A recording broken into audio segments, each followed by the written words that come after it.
আসসালামু আলাইকুম প্রিয় দেশবাসী। বাংলাদেশ জাতীয়তাবাদী দলের এক মহিলা নেত্রী উনি বলেছে, যারা জাকাত খায় আর তারা জাকাত খায় যারা আর চাঁদাবাজ একই কথা। তাই বলে না, যারা জাকাত খাওয়ার যোগ্য না তারা বিভিন্ন ধরনের প্রতিষ্ঠানের নাম দিয়ে এই জাকাতের চামড়ার ফেরতার টাকা লুটে নিয়ে তাদের বাড়ি গাড়ি করতেছে, জমি জমা রাখতেছে গরিবের হক মেরে।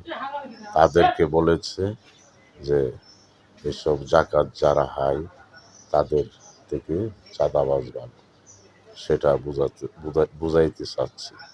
আর এই নিয়ে টল করতেছে জামাত শিবির এনসিপি, যে সে বলেছে জাকাত আর চাঁদাবাজ একাকার করেছে। তা না, উনি বুঝাইতে চেষ্টা করেছে তোমরা যারা জাকাত খাওয়ার যোগ্য না তারা এইসব খেয়েও না, খেয়ে গরিবের হক মেরো না, সেটা বোঝাতে চেয়েছিল। সেটা নিয়ে তারা বিভিন্ন ধরনের মত সৃষ্টি করছে। তাদেরকে যারা মত সৃষ্টি করে তাদেরকে আইনের আওতায় আনা হোক।